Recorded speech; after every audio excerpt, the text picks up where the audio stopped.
அந்த தென்றல் பெண்ணும் சொன்னாளம்மா உந்தன் சேதியே.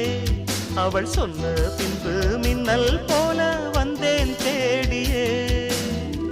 என்னை நீ தொட்டவுடன் என்னவோ பொன்னுதையா, முற்றுகை இட்டவுடன் சிற்றிடை தின்னுதையா.